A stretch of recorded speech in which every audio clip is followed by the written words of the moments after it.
Estamos contentos con el Señor, estamos agradecidos. Amén. Terminando nuestra primera semana de ayuno. Ha sido una hermosa semana de ayuno.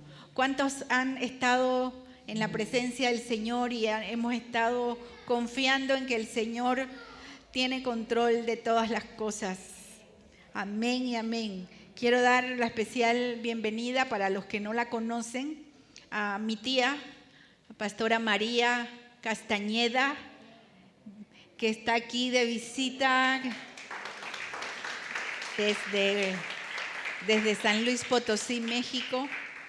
Y para mí es una bendición tenerla en casa en esta mañana, en casa aquí en CCI y en casa allá en la casa.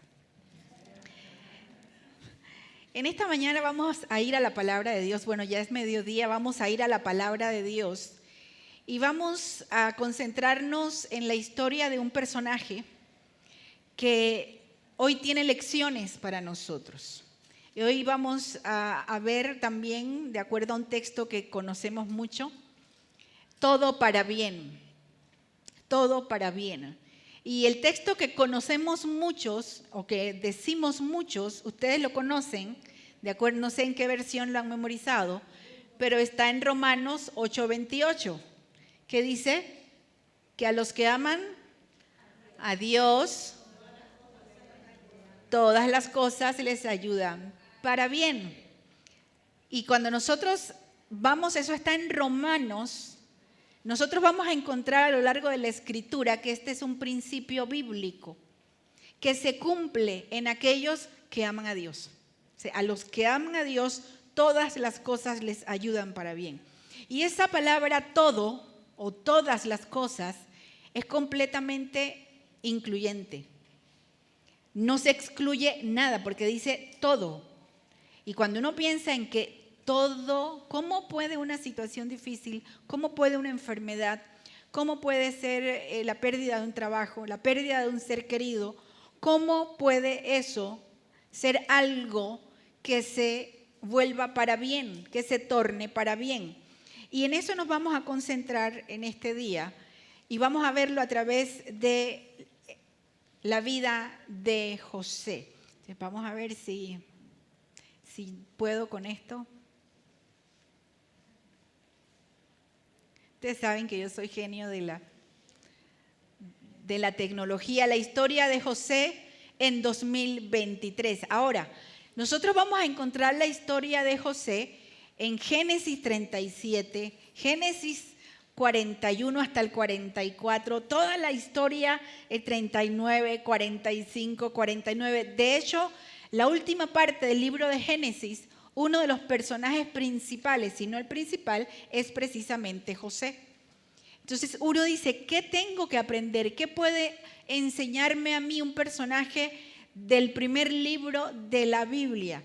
Pues vamos a ver y vamos a recordar la historia de José y así de en pantallazo vamos a recordar, para no leer todos los capítulos, desde el 37, vamos a ir recordando la historia. Si usted no la ha leído, yo le aconsejo que marque Génesis 37 hasta el 50, para que llegando a casa, los que estamos siguiendo la lectura anual de la Biblia, casi que acabamos de pasar por esta historia, ya estamos en el libro del Éxodo. En Génesis 37 nosotros nos encontramos que aparece José con sus hermanos, con su padre, su familia. Dice que José tenía unos 17 años cuando su padre le hace una túnica de colores. Él era el hijo de la esposa que su papá amaba, de su esposa Raquel, y ese amor de ese papá, ese favoritismo de ese papá, generó en los hermanos de José una serie de inconvenientes emociones. Generó en ellos celos, envidias, le daban mucho coraje. Dice que no podían ni verlo, no podían ni escucharlo. Y fue tanto el nivel de antagonismo que fue surgiendo en la vida de los hermanos de José, que nosotros nos encontramos en ese mismo capítulo 37, que se vive lo increíble. dice que sus hermanos deciden, en primer lugar, matar a José. Y luego el mayor de ellos intercede, dice, no, lo mejor vamos a ponerlo en una cisterna.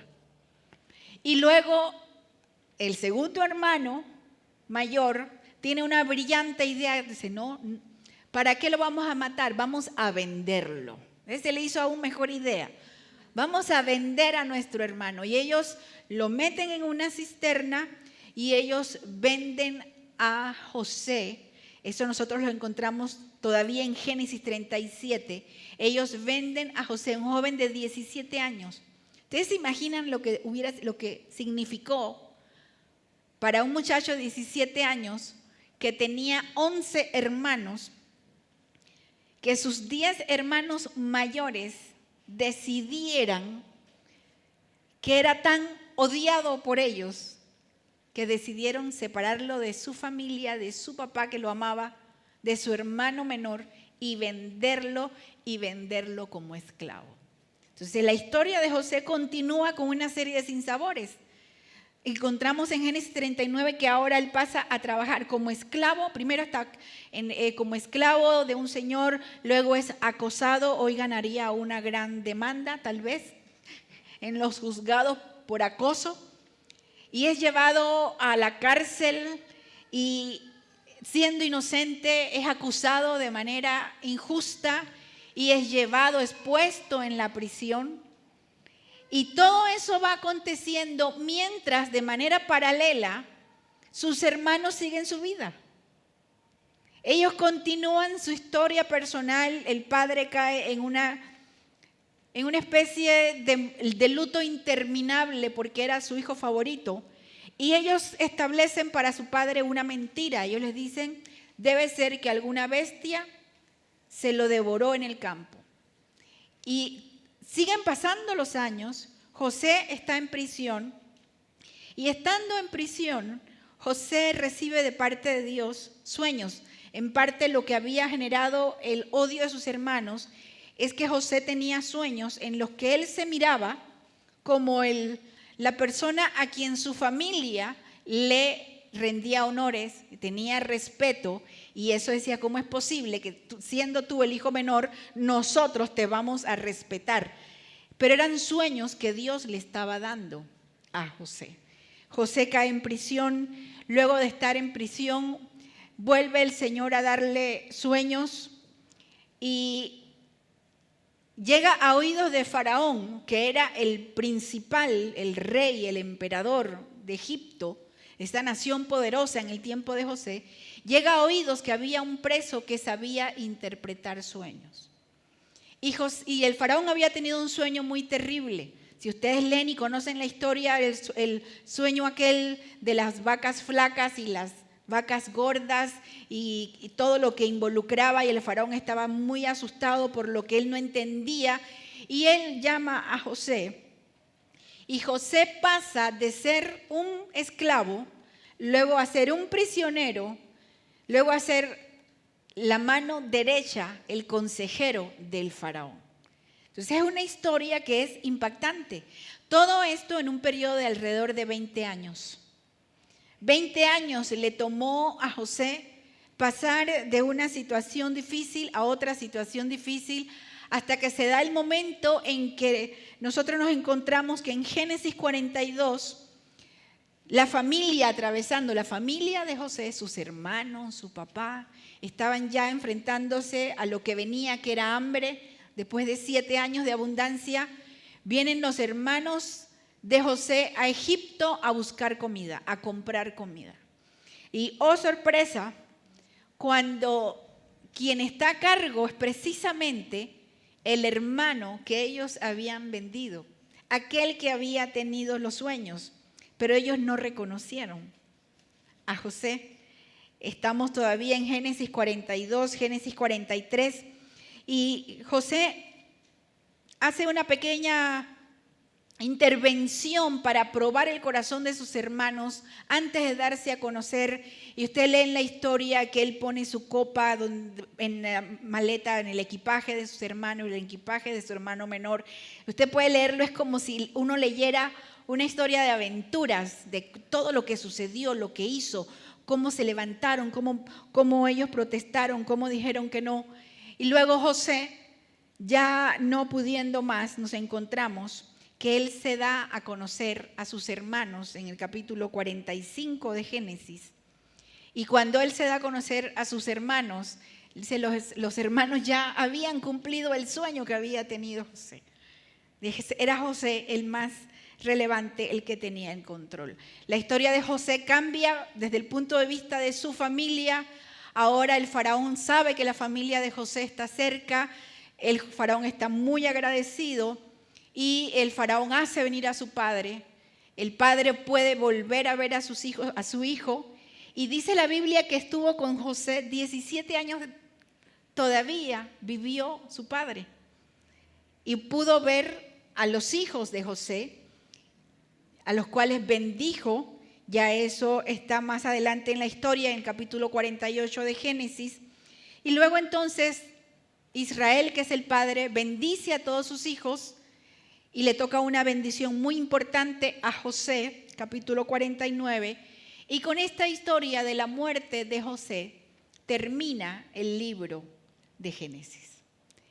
Y uno dice, bueno, hemos visto como la clase de escuela dominical de los niños la historia contada de José, pero realmente en la palabra es ¿qué podemos nosotros aprender de la historia de este hombre que atravesó por tantas situaciones particularmente difíciles?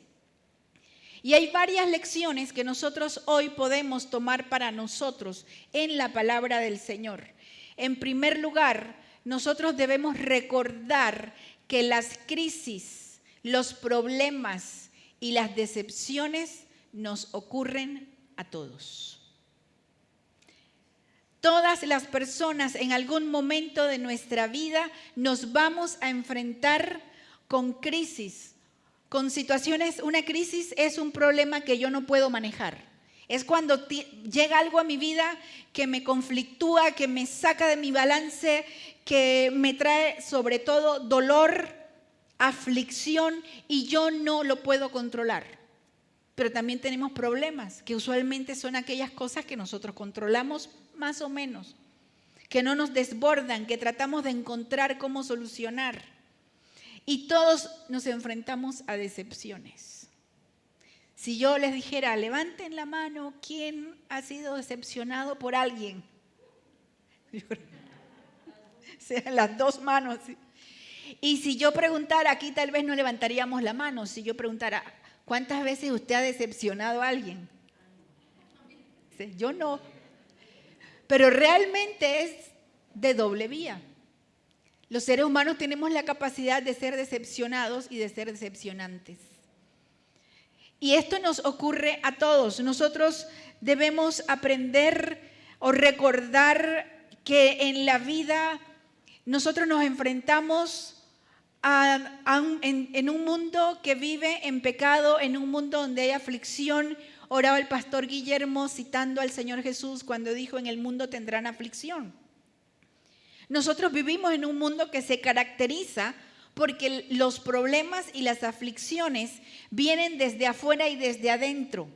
Cuando no viene algo de afuera porque te hacen, te sucede, ocurre algo que te afecta personalmente, también puede pasar algo que te genere aflicción que viene desde adentro. Una enfermedad física, un problema emocional, un problema de relación con otras personas, que son los más comunes.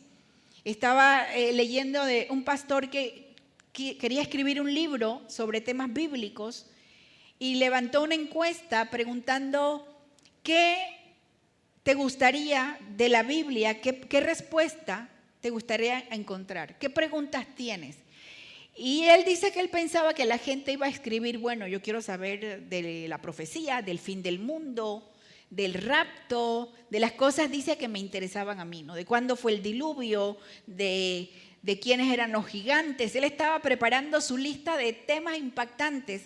Y cuando él recibe las respuestas de las personas, la mayoría de las preguntas tenían que ver con cómo resuelvo los problemas que tengo con mi pareja, con mi esposo, con mi esposa, con mis hijos. ¿Cómo arreglo, cómo tengo que comportarme en mi familia si nadie es cristiano?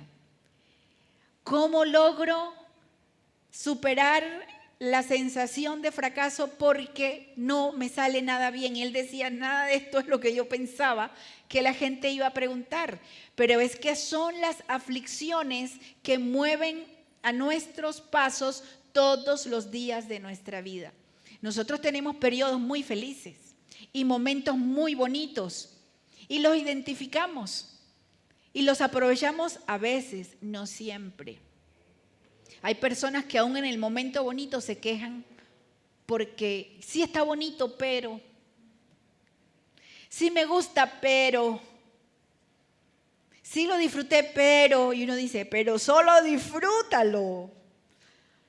Porque las crisis, los problemas y las decepciones las vamos a encontrar todo el tiempo.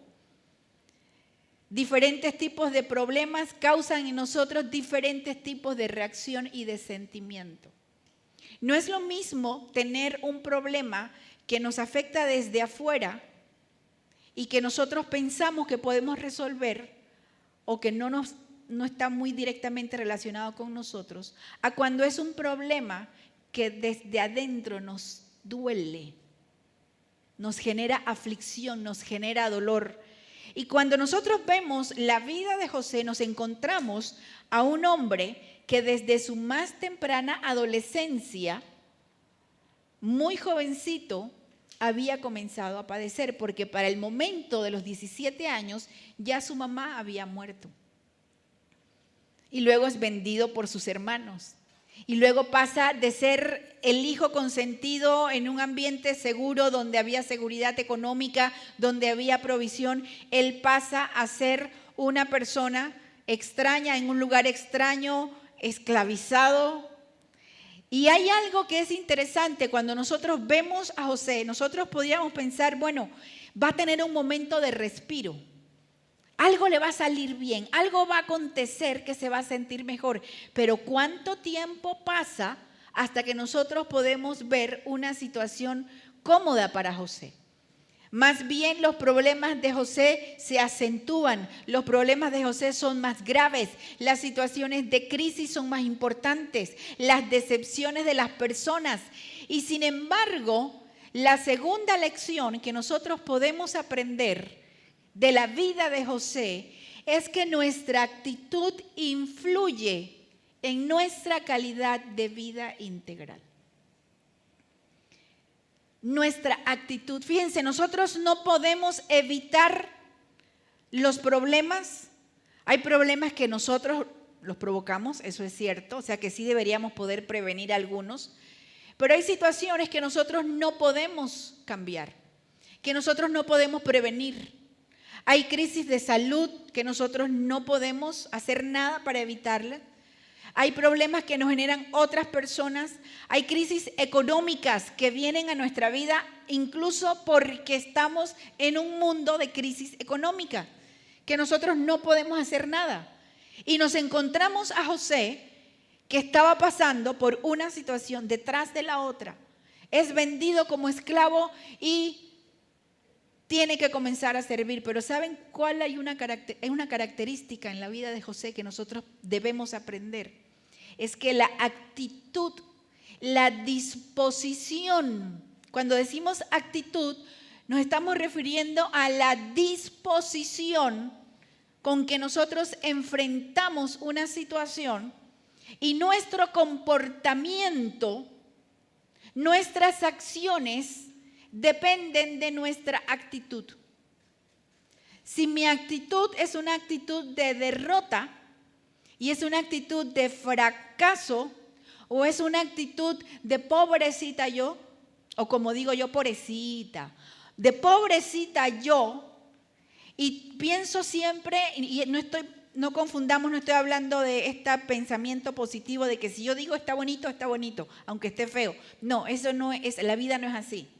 La vida no es así.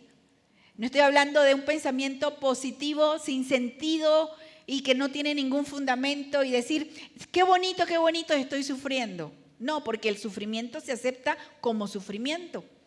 La crisis se acepta como crisis. Pero sí es cierto que nosotros decidimos cuál va a ser nuestra disposición de ánimo y de pensamiento ante las crisis que nos plantea la vida, ante los problemas que nos plantea la vida. Les decía, hay personas que aún en los tiempos buenos dicen, sí, me va bien, pero me da miedo la recesión que viene. ¿Y tú? Sí, está rico, pero le falta no sé qué. La actitud, esa disposición a enfrentar la vida, lo que traiga la vida, de una manera sensata, con excelencia, con la idea de, bueno, esto es lo que yo tengo, lo voy a hacer bien. Esto es lo que tengo en mis manos, con esto voy a trabajar.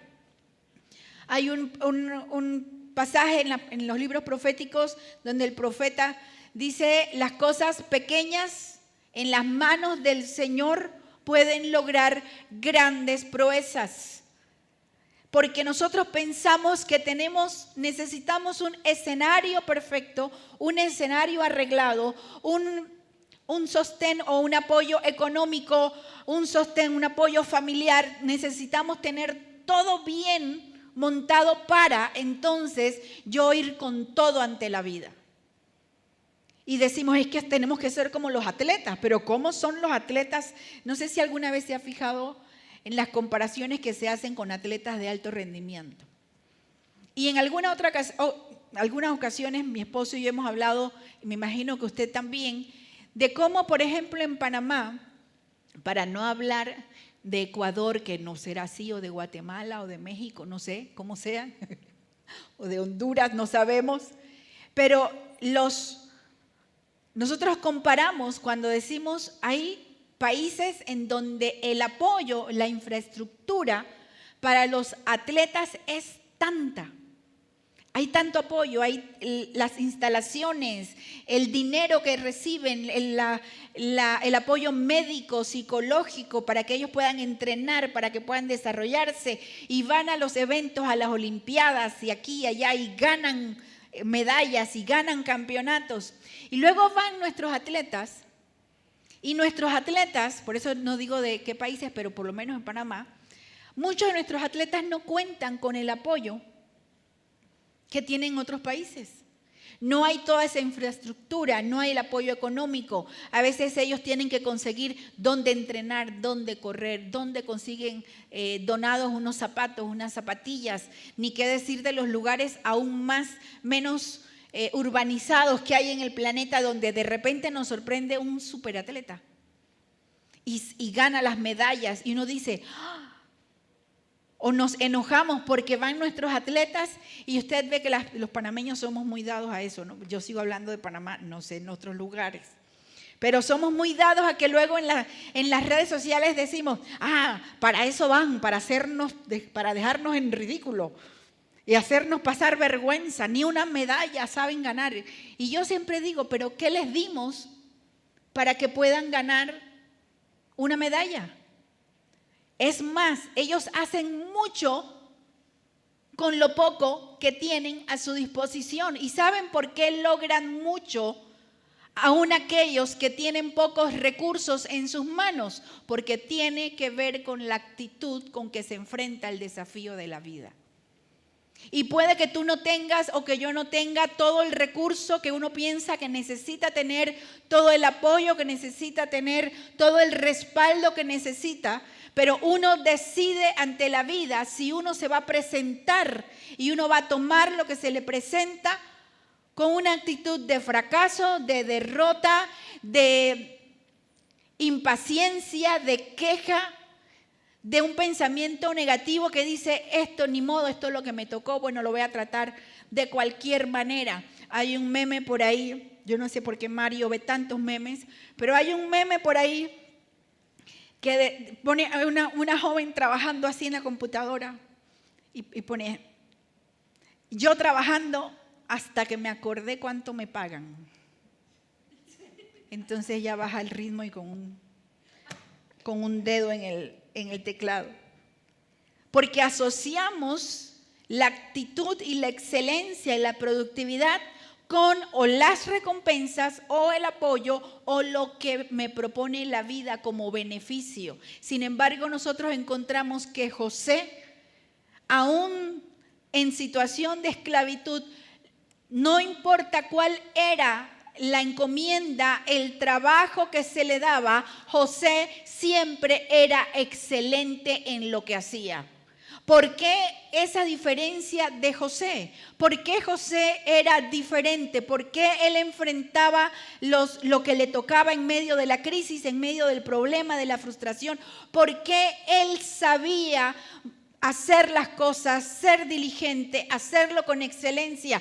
Porque detrás de la vida de José había algo que era más poderoso y era la fe que él tenía en Dios. Él sabía que esos sueños que él había tenido en su adolescencia, en donde él miraba que él iba a tener una posición importante, que su familia le iba a necesitar, él sabía que esos sueños venían de Dios.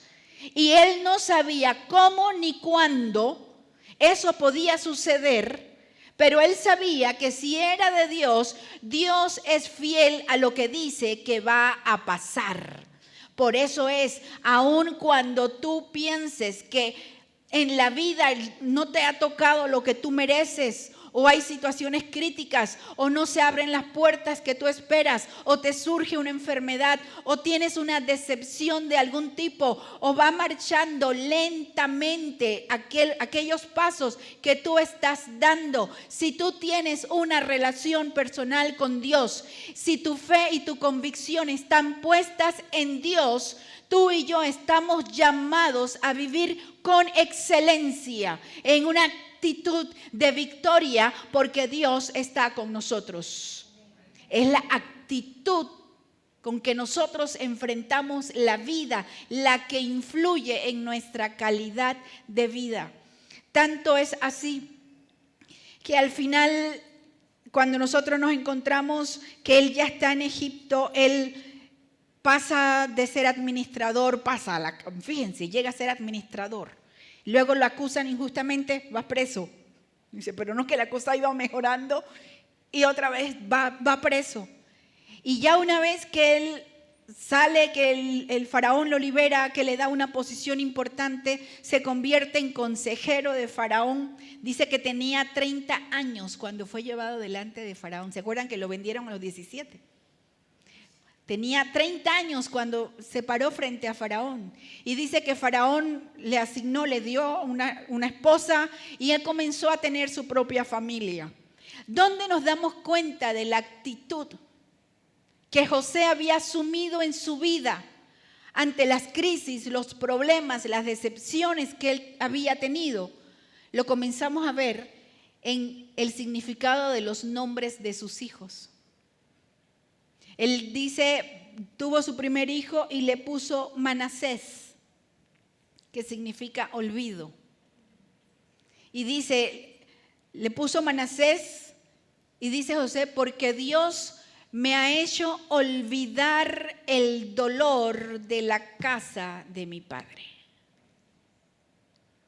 Después de todo lo que él había vivido, ¿cómo sabemos que su actitud ante la vida, ante la crisis, era una actitud valiente, positiva, de excelencia, de fe, de convicción? Porque él dice, es Dios el que me ha hecho olvidar el dolor que yo he vivido. Tú y yo, parte del problema de las crisis, de las aflicciones, no son solamente las crisis y las aflicciones. Son el dolor emocional que los problemas nos causan. Y usted sabe que usted termina el problema, y sobre todo si son problemas de relaciones con personas, Se acaba el problema en apariencia, pero el dolor queda. ¿Cómo nos cuesta a nosotros manejar el dolor? El dolor es emocional. El sentimiento de me traicionaron, de que me hicieron, de que sufrí, de que no me amaron, de que me rechazaron, de que me decepcionaron, de que me abandonaron, que me desaprobaron. Podemos hacer una lista inmensa de aquellos sentimientos que nos generan a nosotros dolor. Se resuelve el problema, pero el malestar queda. Y hay quienes pasan por la vida. Uno de los ejemplos es el propio Jacob. Dice que Jacob quedó en una especie de luto doloroso permanente por la pérdida de su hijo José. Porque pasaban los años, él tenía los otros hijos que seguían con la gran mentira que habían inventado, y tenía a Benjamín, al cual amaba también, pero siempre quedó esa sensación de que su vida se había apagado de alguna manera por la pérdida que había sufrido. Eso es no terminar de entender y procesar el dolor. Hay gente que se queda atrapada en el dolor de una experiencia del pasado. Y pasan los años y le sigue doliendo. Y pasan los años y sigue pensando. Y hay quienes dicen, no, pastora, es que yo no puedo olvidar lo que me hicieron. Es que yo no puedo volver a confiar. Siempre y cuando nosotros sigamos pensando, yo soy el que tengo que sanar, yo soy el que tengo que olvidar, yo soy el que tengo que superar, es probable que nos quedemos metidos en el dolor. Pero José dijo, Dios me hizo olvidar. ¿Cuál es una actitud ante la vida? Poder decirle, Dios, yo no puedo con el dolor que me ha quedado de esta experiencia, de este trauma, de esta historia, de este abandono, de esta decepción. Yo no puedo superar. Cuando uno no supera el dolor emocional, por alguna razón, uno siempre lo saca por otro lado. Y el dolor emocional, allí metido, te puede salir y puedes caer en una depresión. Te puedes convertir en una persona ansiosa. Te puedes convertir en una persona amargada. Te puedes convertir en una persona temerosa. Te puedes convertir en alguien desconfiado.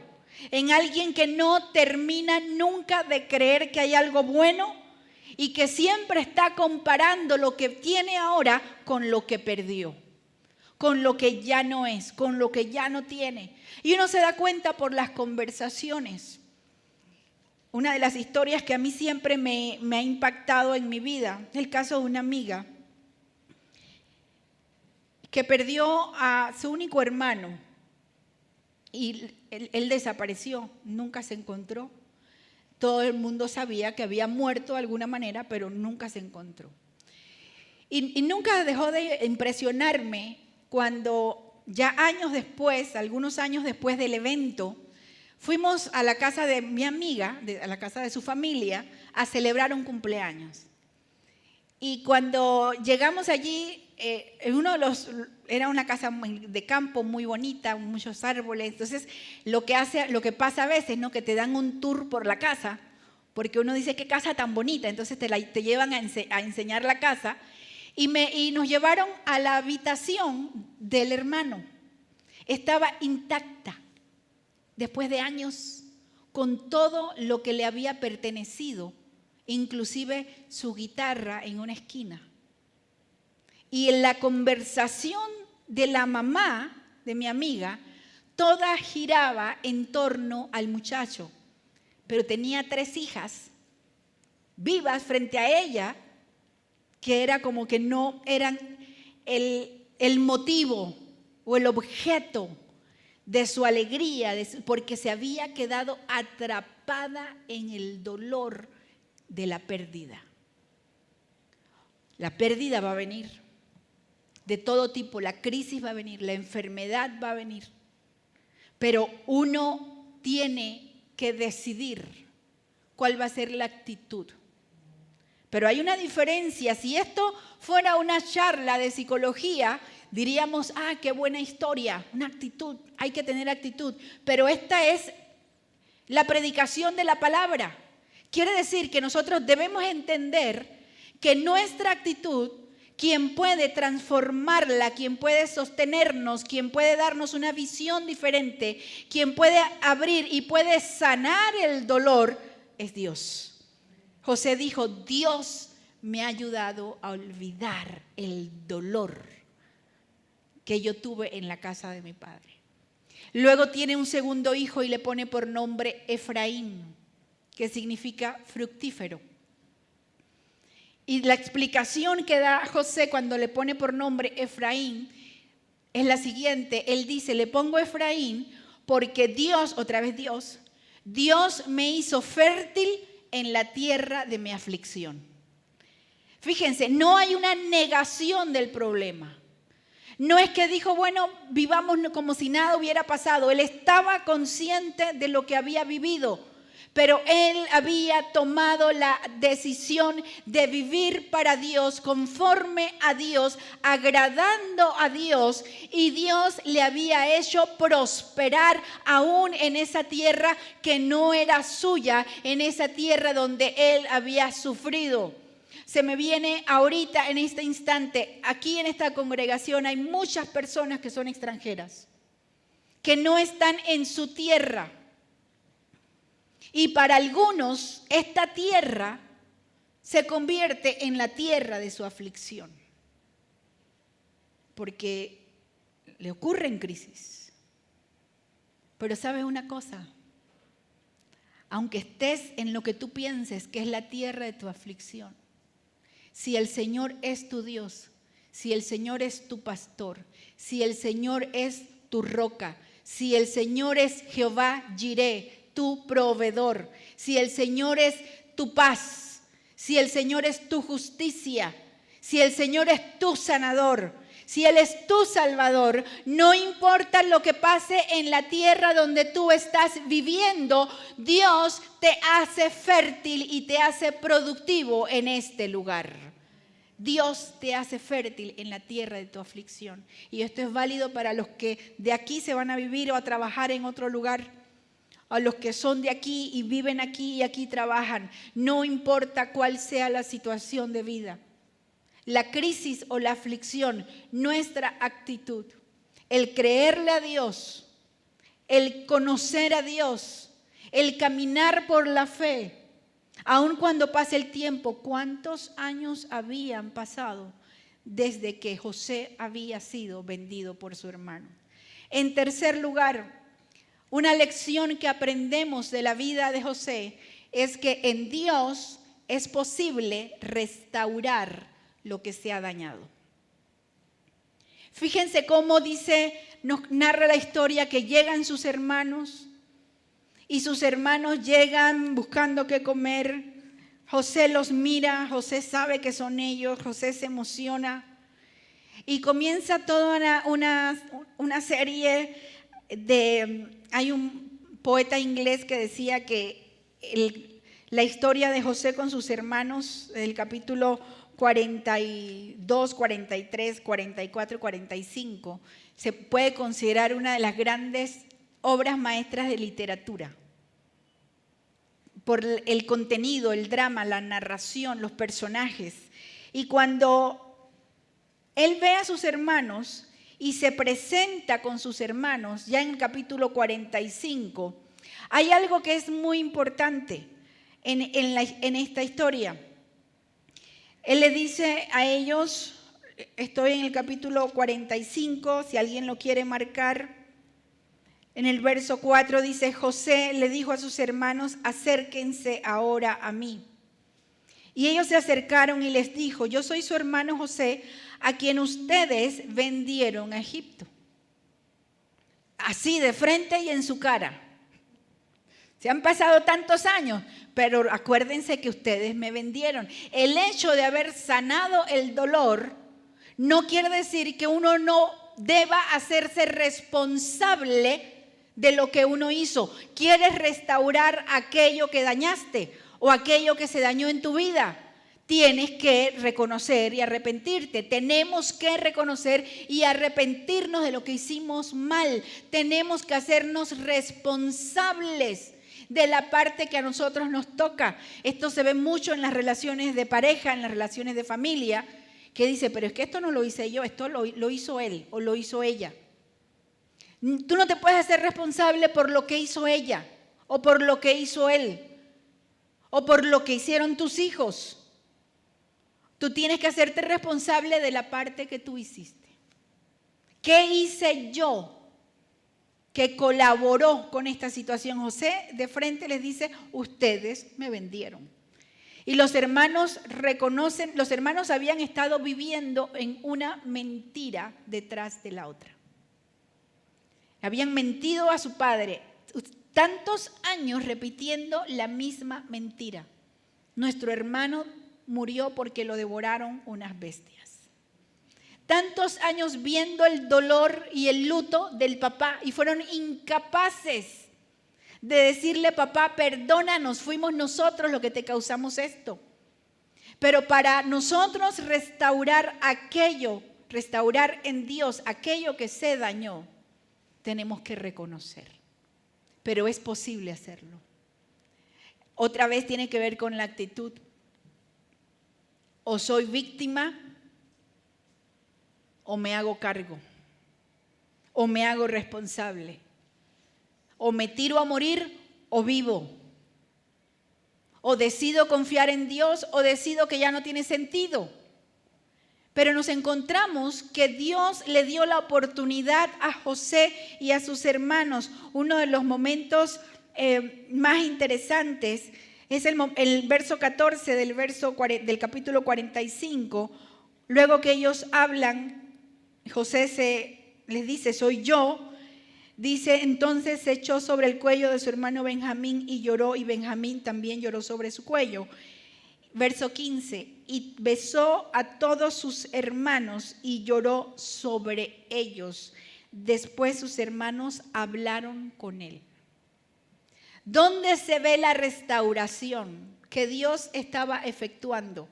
Porque leímos en el capítulo 37 que sus hermanos no toleraban ni verlo, ni hablar con él. Y luego cuando viene el momento de la reconciliación, el momento en que José perdona, fíjense, él perdona, se nota que él había sanado, porque él puede llorar con ellos, animarlos a ellos, darles palabras de esperanza y luego ponerse a conversar. Como quien dice, tenemos mucho de qué hablar, tenemos que ponernos al día. En estas semanas han estado en la casa todos los hermanos de mi mamá. Todos, ¿verdad? ¿Cuántos son? 5 que ya se fue una tía y están y con mi mamá y tenían diferentes años de no verse con mi mamá. Y cada vez que llega uno se da cuenta porque están en el cuarto y uno escucha las risas, las conversaciones y las risas y otra vez las risas y otra vez las risas y otra vez conversan. Hay mucho de qué ponerse al día, de qué conversar. Porque hay familia. A veces uno piensa que aún la familia es irrecuperable, que el daño que se ha hecho y que existe es muy grande. Sin embargo, dice la palabra de Dios, nada es imposible para Dios. Y quien puede sanar aún las relaciones más desbaratadas es Dios. Pero dice que José abrió la oportunidad, él abrió la puerta y los hermanos tenían mucho de qué arrepentirse por todo lo que habían provocado. Ellos también habían pasado sus años de aflicción y no fue hasta ese momento cuando ellos pudieron reconocer, nosotros hicimos esto. Por último, ¿qué lección podemos aprender de José? Que Dios permite aflicciones en nuestra vida porque su propósito es hacernos bien por amor. Cuando José se revela a sus hermanos, estoy en el verso 5 del capítulo 45, les dice José, ahora pues no se entristezcan ni les pese el haberme vendido aquí. Pues para preservar vidas me envió Dios delante de ustedes. Porque en estos 2 años ha habido hambre en la tierra y todavía quedan otros 5 años en los cuales no habrá ni siembra ni siega. Dios me envió delante de ustedes para preservarles un remanente en la tierra y para guardarlos con vida mediante una gran liberación. ¿Qué había aprendido José a lo largo de su aflicción? A lo largo de su historia de crisis y de injusticia. Él había aprendido, había entendido que aun cuando sus hermanos habían actuado mal, aun cuando sus hermanos habían estado equivocados, se habían pecado contra Dios y contra Él, vendiéndolo como un esclavo, a pesar de eso, quien realmente tenía el control de la situación, al final era Dios. Quien había permitido todo esto en la vida de José, dice José, es que Dios permitió esto para hacernos bien a todos, para preservar la vida, para que quedara un remanente, porque esta familia hubiera muerto por hambre. Con esta gran hambruna eran solo 70 personas. Metidos allí en todo este ambiente de la tierra de Canaán, ellos hubieran perecido por hambre. Y sin embargo, José les dice, entendí que Dios permitió esto en mi vida para hacerles bien y para hacernos bien. Y entonces uno dice, pero pobrecito José, tuvo él que pasar todo esto para que Dios le hiciera bien a los demás. Y dice, qué injusticia. Nunca pensemos así. Recordemos que Dios siempre es justo y Dios es siempre soberano. Y Dios no solamente le hizo bien a la familia de José, no solamente le hizo bien al padre, a Israel, Él le hizo bien a José, pero aún más, al preservar a la familia y los hermanos de José, Dios estaba preservando la promesa que le había hecho a Abraham, que de su simiente iban a ser uno que sería bendición para todas las familias de la tierra. Y de uno de los hermanos de José, de Judá, es que vino nuestro Señor Jesucristo, el que vino para gran salvación para todo aquel que cree. De tal manera amó Dios al mundo que ha dado a su Hijo unigénito para que todo aquel que en Él cree no se pierda, sino que tenga vida eterna. La obra de Dios en la vida de José, esa salvación que hizo Dios, es una salvación que nos alcanza a nosotros. Es una salvación que nos alcanza a nosotros, porque lo que aprendió José es que la mano de Dios es poderosa para sostenernos y darnos la victoria. Cuando uno ve esta historia en la palabra de Dios y va viendo la mano de Dios moverse, uno puede entonces conectar con Romanos 8:28. A los que aman a Dios, todas las cosas les ayudan para bien. ¿Qué ha pasado? ¿Qué está pasando en tu vida? ¿Qué situaciones de enfermedad, de crisis, de familia, económicas? ¿Qué situaciones hay por delante que tú piensas, esto es muy complicado, esto no lo voy a poder manejar? ¿Qué situaciones hay que para ti son tan importantes que tú puedas considerar que no hay salida, que no hay solución? Recordemos en la historia de José que Dios permitió toda esta gran aflicción para al final hacerle bien. Cuando Jacob termina su vida, llama a sus hijos para bendecirles. Y la bendición que él le da a José, verso 22 del capítulo 49, dice, rama fecunda es José, rama fecunda junto a un manantial. Sus vástagos se extienden sobre el muro. Los arqueros lo atacaron con furor, lo asaetearon y lo hostigaron, pero su arco permaneció firme y sus brazos fueron ágiles. ¿Por qué? ¿Solo porque él tuvo buena actitud? No, por lo que sigue. Dice, por las manos del poderoso de Jacob. De allí es el pastor, la roca de Israel. Por el Dios de tu Padre que te ayuda y por el Todopoderoso que te bendice. ¿Por qué puedes enfrentar las crisis? ¿Por qué puedes enfrentar los problemas? ¿Por qué puedes caminar confiando que Dios te da y te dará la victoria? Porque la mano de Dios es poderosa para sostenerte, para guiarte, porque no es tu fuerza, no es tu inteligencia, no es tu habilidad, no son tus contactos políticos, no son los títulos que tienes acumulados profesionales, es la mano poderosa de Dios que está contigo y sobre ti para guiarte, para sostenerte, para fortalecerte, de tal manera que cuando sientas que ya no puedes más, recuerda, ahorita no veo la solución, pero Dios me hará olvidar este dolor. Dios me hará fructífero en la tierra de mi aflicción y la mano poderosa de Dios me sostendrá hasta alcanzar la victoria. Cierra tus ojos, vamos a orar.